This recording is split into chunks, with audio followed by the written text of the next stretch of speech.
सामने अपना चैनल हिंदू धर्म सप्रमाण लेके फिर से उपस्थित हूँ। पिछले 2 एपिसोड मैंने आपको रावण के बारे में बताया था। आज रावण के विषय में अंतिम तीसरा एपिसोड बता रहा हूँ। हो सकता है मैं आपको बार बार कह रहा हूँ कि वो इतने इंटरेस्टिंग तरीके से मैं नहीं बता पा रहा हूँ, लेकिन ये जो विषय है वो बहुत इंटरेस्टिंग है, क्योंकि मैं उतना ही बता रहा हूँ जो आप नहीं जानते हैं। जो कथावाचक जो होते हैं वो, और जितने फिल्म टीवी सीरियल बने उसमें सब नहीं बताया। तो मैंने जैसा आपको बताया था कि रावण ने विजय अभियान की तैयारियां की। पहले धन इकट्ठा किया, फिर बड़ी सेना बनाई, फिर मुख्य भूमि पर मतलब वर्तमान जो भारत है उस पर आक्रमण किया, और धीरे धीरे जो नीचे के जितने थे प्रांत, एक उसने केरल वाला पार्ट छोड़ दिया था, क्योंकि राजा बलि और उनके जो वंशज थे उनकी वो बहुत इज्जत करता था। बलि को बहुत सम्मान प्राप्त था दैत्य वंश में, और उनके जो वंशज थे वही थे। इसलिए वो ऐसे इस तरह से जो उसके रिश्तेदारों के थे कुछ, तो वो छोड़ के जो इंद्र जब जो कब्जा किया था तो उसमें जो बैठाया था उनको सबको जीतते हुए वो आगे बढ़ा।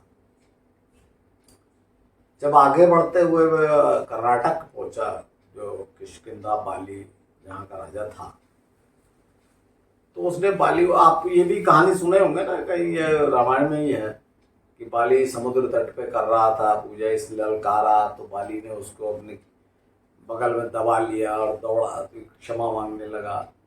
जो भी है मैं इस पर नहीं जाऊँगा, मैं पहले ही बोला आपको। इस पर मतलब ये समझ लीजिए कि रावण बाली से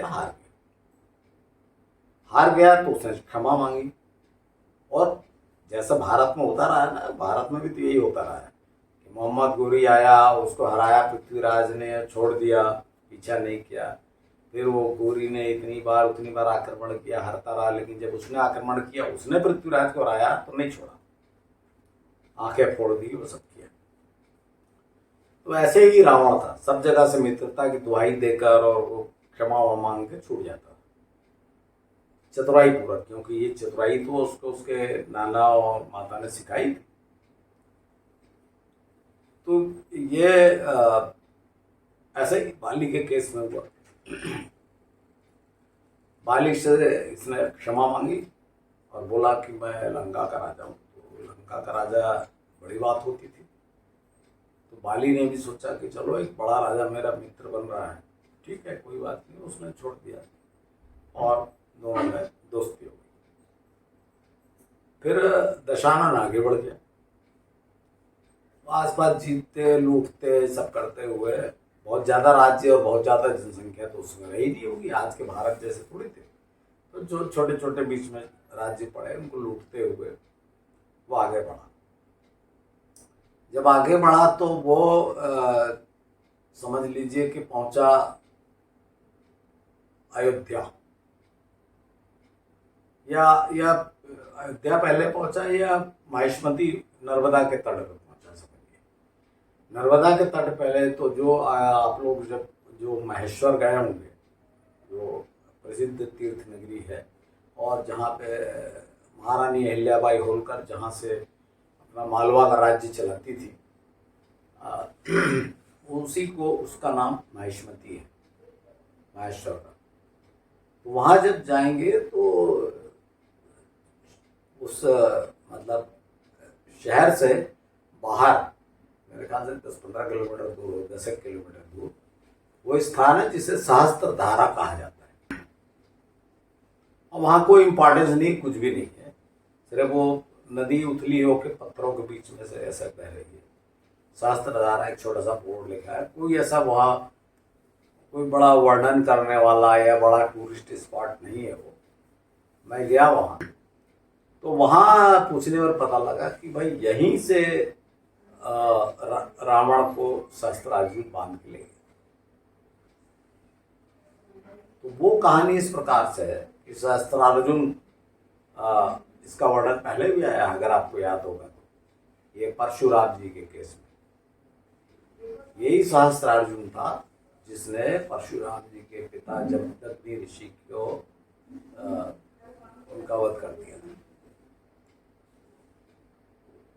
तो ये तो राम के समय बात, मैं तो उसके उनके काफी पहले की बात बता रहा हूँ ना, जब रावण युवा था, राम पैदा ही नहीं हुए थे या पैदा हो गए होंगे छोटे थे जब रावण विजय यात्रा पर निकला था। तो सहस्त्रार्जुन जब वो कहानी तो इस प्रकार है कि रावण जब नर्मदा में नहा रहा था तो अचानक देखा पानी आना बंद हो गया है, गंदा पानी आने लगा। तो बड़ा क्रुद्ध हो गया कि कौन बदमाशी कर रहा है। ऊपर गया तो देखा सहस्त्रार्जुन जो है अपने सहस्त्र भुजाओं में उसने नर्मदा को बांध लिया, पानी को रोक लिया था, और उसमें उसकी रानियां जो है पानी में अटखेलियां कर रही। तो अब कहानी में मत जाइए, जो भी ऊपर देखा तो रावण ने उसको चुनौती दी। तो सहस्त्रार्जुन को बड़ा आश्चर्य हुआ कि ये मुझको चुनौती देने वाला मेरे राज्य में कौन आ गया। जो भी है, चुनौती दी तो निकला, दोनों में द्वंद्व युद्ध हुआ और सहस्त्रार्जुन ने उसको हरा के उसको रस्सियों से बांध दिया और खींचता हुआ अपने महल की ओर ले गया। रामायण में ऐसा लिखा हुआ है कि पुलत्स्य ऋषि ने उसको बोला और राजा को, सहस्त्रार्जुन को बोलकर उसको स्वतंत्र करवा दिया और दोनों में मित्रता करवा दी। तो पुलत्स्य ऋषि तो वहां आ नहीं सकते थे। पुलत्स्य ऋषि कौन थे? उसके दशानन के पितामह और दादा। तो मैंने आपको पहले बताया था ना कि लोग अपना वही नाम रखते थे, वही चलता था। कुलगोत्रीय मैं आपको कई बार बता चुका हूँ। तो पुलत्स्य ऋषि का कोई दूसरा पुत्र होगा जिसके वंशज होंगे। एक पुत्र तो विश्रवा था, विश्वा जी थे जिनका ये वंश चला। कोई और पुत्र होंगे जिनके वंश का कोई लड़का वहां पुरोहित होगा सहस्त्रार्जुन के दरबार में। तो जब उसको पता लगा कि ये दशानन है, दशानन ने अपना परिचय दिया दरबार में। जब पूछा सहस्त्रार्जुन ने कि तू है कौन, तो उसने बताया कि मैं पुलत्स्य का पौत्र, विश्रवा मुनि का पुत्र और लंकापुरी का राजा दशानन। यह सुनकर, बना हुआ था रस्सियों से, ये सुनकर जो वहां पुरोहित उपस्थित थे सहस्त्रार्जुन के, उन्होंने कहा अरे ये तो मेरा भाई है। तो उसने जो भी राजा से बोल के क्षमा मंगवाई से दशानन से और दोनों की मित्रता करवा दी और वहां से दशानन छूट गया और आगे बढ़ा। अब यहां पे एक बात आती है, पास में ही जो ये मैंने सब लिंक जोड़ने के लिए कहानी मैंने बनाई है, इसलिए आपको बता रहा हूं। पास में ही मंदसौर शहर है, ज्यादा दूर नहीं, मध्य प्रदेश में ही मंदसौर। अब ये शब्द को आप देखिए, मंदसौर, आपको सौरगृह का मतलब पता है ना। तो मंदसौर के लोग बोलते हैं कि जो मंदोदरी यहाँ पैदा हुई। मंडोर के लोग बोलते हैं यहाँ विवाह हुआ था। मेरठ जाएंगे तो मेरठ के लोग आपको बताएंगे कि इसका नाम मैराठ है, मैराष्ट्र, और मंदोदरी यहाँ थी। तो इसको जब चेन में आप देखेंगे तो बिल्कुल ठीक है, मंदसौर मंदोदरी का जन्म स्थान हो सकता है। और वहां से मैदानों को जब पता लगा होगा कि भाई ये दशानन लंकापुरी का राजा, दैत्य राजा आया हुआ है, तो वो तो अपना राजपाट गंवा के बैठा हुआ था। उसको तो जो मेरठ से तो सब आर्यों का राज्य हो गया था, तो उसको भगा दिया गया था मैदानों को। तो उसको फिर उम्मीद हो गई, तो उसे वो इससे दशानन से जाके मिला और प्रार्थना की, अनुरोध किया कि मैं वहाँ का राजा था और मुझको भगा दिया गया, आर्यों ने भगा दिया है, तो मुझको आप मदद करिए। तो दशानन ने कहा सर ठीक है। तो वो जाके अपनी पुत्री को और अपने परिवार को ले आया, साथ में चलने लगा। तो ऊपर जाके फिर उनको मेरठ पहुंचे। वहां पे दशानन ने वो जीत कर उसको दिलवा दिया राज्य, मैदानों को फिर से वहां का राज्य। उसके बाद वहां से वो अयोध्या बड़ा राज्य था, वहां गया, उसने वहां भी आक्रमण किया। तो कई जगह मैंने देखा, इसका कोई विशेष विस्तृत विवरण नहीं है, केवल एक जगह थोड़ा सा है कि अनरण्य जो था अयोध्या का राजा, हालांकि मुझको नहीं लगता राजा था, क्योंकि राजा को अगर हराता तो फिर तो वो अयोध्या पे कब्जा कर लेता, जबकि अयोध्या पे कब्जे का कोई विवरण नहीं। इसका मतलब है कि वहां का राजवंश का रहा होगा, कोई राजकुमार होगा या राजा का भाई होगा, सेनापति होगा, उससे युद्ध हुआ दशानन का, तो अनरण्य मारा गया। और ये कथा लिखी हुई है कि अनरण्य ने मरते समय कहा कि तू बहुत गर्व घमंड कर रहा है, अहंकार तेरे को बहुत है, तो मेरे वंश का ही कोई व्यक्ति तेरे को मारेगा, ऐसा लिखा हुआ है।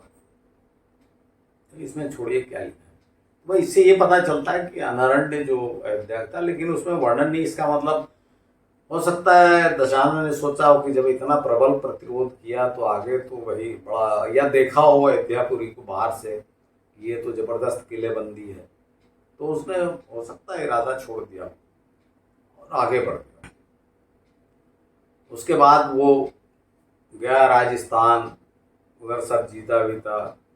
माउंट आबू आप जाएंगे, वहाँ राजस्थान जो आज का मंडोर है, राजस्थान का एक तो उजाड़ सा पड़ा हुआ है मंडोर, छोटा सा, तो वहां पे उसने मंदोदरी से विवाह किया। मैं दोनों साथ में था, उसके अपनी सेना लेके, जब राजा बन गया था तो अपनी सेना लेके रावण की मदद के लिए था, तो वहां विवाह हुआ। तो वहां मंडोर में कुछ लोग आज भी अपने आप को इसका दशानन का, रावण का वंशज कहते हैं, आज भी है। और वहां पे मंडोर में रावण का पुतला वगैरह नहीं जलाया जाता, वहां भी नहीं जलाया जाता। ये बिसरा गांव जो मैंने आपको बताया था ना नोएडा में, जहाँ रावण का जन्म स्थान है, वहां भी दशहरे में रावण का पुतला नहीं जलाया जाता। तो फिर उसके बाद जब माउंट आबू वो स्थान है, ऐसा कहा जाता है, कोई और भी जगह हो सकती है, मैं इसको जगह के बारे में कोई क्लेम नहीं कर रहा हूँ, लेकिन माउंट आबू में ऐसा कहा जाता है कि एक स्थान है जहां पर भगवान शिव ने अपने अंगूठे से रावण को दबा दिया था। और ये भी कहानी है कि वो उठाने की कोशिश कर रहा था कैलाश पर्वत, दबा दिया। ये सब खैर कहानियां हैं। मतलब फिर मैंने आपसे बोला ना कि इसका अर्थ ये निकालिए कि यहाँ पर भगवान शिव से वो हार गया। और हारेगा कब? जब वो अटैक करेगा। तो जब वो ऊपर गया और उसने देखा कि ये तो भगवान शिव का ही सब राज्य बोलबाला है, तो उसने अटैक किया तो बुरी तरह से हार गया। जब हार गया तो उसको लगा कि अरे वो तो सीधा साधा आदमी, नंगे बदन बैठा हुआ है, ध्यानस्थ है, वो तो सोचा बहुत कुछ सीधा साधा आदमी होगा, इसको तो गिरा लूंगा मैं।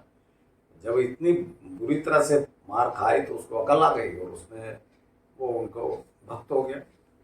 बड़ी मुश्किल से अपनी जान बचाई, एकदम शरणागत होकर भगवान शिव के, और उसके बाद वो भगवान शिव का भक्त हो गया। उसके बाद उसने पूछा कहाँ रहते हैं आप, क्या है? तो उन्होंने बताया कि मैं अभी इधर हूँ, भ्रमण कर रहा हूँ, लेकिन मैं रहता हूँ कैलाश मानसरोवर। तो रावण ने उनसे अनुमति ले ली कि मैं वहां आपसे मिलने आ सकता हूँ क्या? उन्होंने कहा ठीक है, आ जाना। वो भगवान शिव तो चले गए। अब ये रावण फिर आगे बढ़ा। जब इसने स्वर्ग पर आक्रमण किया तो इंद्र तो भाग गया। जो इंद्रजीत वाली बात है ना, जो मेघनाथ था, मेघनाथ तो था नहीं उस समय, जब शादी हुई थी, तो जो इंद्र भाग गया, ये समझ। तो इंद्र जब भाग गया तो उसके बाद फिर आगे बढ़ा रावण और कुबेर की पुरी पर आक्रमण किया। तो वो तो कुबेर तो रावण का सैन्य बल, और तब तक पता चल चुका था कि हाँ, ये रावण वाली बात मैं बोल रहा हूँ। जब वो हारा, ये बताना मैं भूल गया कि जब वो हारा भगवान शिव से तो रोने लगा। ये कहानी है कि शिव ने उनको दबा दिया और रोने लगा, जो भी कारण है। तो इसलिए उसका नाम यहाँ से रावण पड़ गया और रावण के नाम से प्रसिद्ध हो गया, जबकि पिता ने उसका नाम दशानन रखा था। तो वो कुबेर से फिर उसने दबाव डाल के, भाई था तो उसको किया तो कुछ नहीं, लेकिन उससे पूरा धन अपना वापस ले लिया। जो अपने लंकापुरी से वो ले गया था कुबेर, तब तक कुबेर ने उसको जैसे भी हो देवताओं को दे के फिर लेके जैसे भी कमाया हो, ब्याज से जैसे भी, तो वो अपना धन उसने वापस ले लिया। उसके बाद वो गया कैलाश। तो जब आप मैं तो नहीं जा पाया हूँ, बड़ी इच्छा थी जाने की, मेरा पुत्र काठमांडू में ही है तो प्रोग्राम बनाता हूँ, लेकिन ये कोरोना और ये सब चक्कर में नहीं जा पाया। तो कैलाश पर्वत पे जाके वो भगवान शिव से मिला, और वहां पर भी जो आज का तिब्बत है, वहां पर भी ये कथा है कि जो मानसरोवर लेक है उसके बगल में एक उससे छोटी लेक है, और उसका नाम है राक्षस ताल, कहते हैं रावण के नाम, राक्षस ताल बोलते हैं। तो ये जनश्रुति है कि यहाँ रावण नहाया था, और उसका पानी जो है बड़ा साल्टी वाटर है, तो उसमें पक्षी वक्षी भी नहीं जाते पीने, और मछलियाँ भी नहीं होती। बड़ा आश्चर्य है, क्योंकि अगल बगल ज़्यादा दूर नहीं, दोनों में अंतर, दूरी ज़्यादा नहीं है, मानसरोवर और ये राक्षस ताल। जो भी है, मतलब राक्षस रावण वहाँ नहाया, ये सब कहानियां हैं। तो मतलब इससे ये पता चलता है कि रावण वहां तक गया। तो ये थी इसकी रावण की विजय यात्रा और उसकी दशानन से रावण बनने की कहानी। तो इसमें देखिए मैंने आपको कितनी नई बातें, और जो आप सुने भी होंगे भाई, जो बाली का या नरण्य को मारा, ये सब आपको बताया, और मंदोदरी से कहाँ विवाह हुआ था ये आपको बताया। अब इसके बाद जो फिर जो हुआ, मैं आपको ये भी बता देता हूँ कि इसके बाद रावण की भी कूटनीति देखिए। उसका विवाह तो दानव पुत्री मंदोदरी से हो गया। जैसे अपन यहाँ पर अपन ने राजाओं की सुनी है ना अभी, कि अकबर की शादी वो जोधाबाई से हो गई। तो अपन ये चीज बहुत सुनी कि दो राजाओं में संधि हुई, कोई शादी कर लिया। ये पहले मैंने आपको बताया था कि कैकेयी राज ने अपनी पुत्री दशरथ को दे दी, कैकेयी अपनी जान बचाए। तो इस तरह की घटनाएं पहले होती रहती थी। इसी को अपने आप को आर्यों के विरुद्ध मजबूत करने के लिए रावण ने क्या किया। आर्यों ने तो किया ही, आर्य और देव ये सब संगठन बना लिए थे, गंधर्व यक्ष। लेकिन रावण ने क्या किया? रावण ने भी यही किया। देखिए, दानव, उसकी जो पत्नी थी वो दानव वंश की हो गई, तो दानवों से अच्छे संबंध हो गए। उसने अपने जो विभीषण था उसका विवाह उसने एक गंधर्व कन्या से कर दिया। उसके बाद कुंभकर्ण का ब्याह बाद में हुआ, काफी बाद में। तो वो इधर राजा बलि के राज्य में गया मिलने, जब लौट रहा था तब उसका विवाह एक दैत्य कन्या से हो गया। तो दैत्य, दानव, गंधर्व इनको बांध दिया। बाद में उसका जो पुत्र बड़ा हुआ, आपने टीवी सीरियल्स आप लोग वही देखते हैं इसलिए मैं उसी का उदाहरण देता हूँ। उसमें आपने देखा होगा कि जब मेघनाथ का कटा सिर लेके वो लक्ष्मण जी आते हैं उसकी पत्नी सुलोचना को देने के लिए, तो सुलोचना जब बोलती है मैं अपने पिता से शिकायत करूंगी। कौन पिता? वो बोले शेषनाग। तो वो सिर जो है, कटा सिर, वो बोलता है कि अरे तेरे पिता ने ही तो मुझे मारा है। मतलब लक्ष्मण को शेषनाग का अवतार कहते हैं ना। तो ये सब कहानी, मतलब इससे अर्थ क्या निकलता है? इससे अर्थ ये निकलता है कि जो सुलोचना नागवंश की कन्या थी, तो रावण ने, नागवंश बहुत मजबूत वंश था। मैं आपको बताऊंगा 11 रुद्र, जिनको आप शिव बोलते हैं, 11 रुद्र हुए हैं। इनसे तो सब डरते थे, देवता भी डरते थे, इसीलिए तो इनको सब लोग पटा के रखते थे। और ये भोले भाले, इनको कोई राज्य वगैरह की लालच रहती नहीं। तो अपने पाले में करने के लिए दैत्य और ये देव, ये भगवान शिव को अपनी तरफ रखें, इसकी कोशिश करते रहते। तो इसलिए अपने पुत्र मेघनाथ की का विवाह रावण ने सुलोचना से, जो नाग कन्या थी, उससे किया। ये सब कारण मैं क्यों बता रहा आपको? आपको लगेगा कि भाई ये बताने का क्या इम्पोर्टेंस? ये बताने का इम्पोर्टेंस है कि जब हमला हुआ, जब अटैक, लड़ाई के समय देखिएगा कि जिसका जो कैरेक्टर है वो इसी का। आखिर आप सोचिए ना कि विभीषण, भाई राम को तो जानते नहीं थे लोग कौन, तो विभीषण राम की तरफ कैसे हो गए?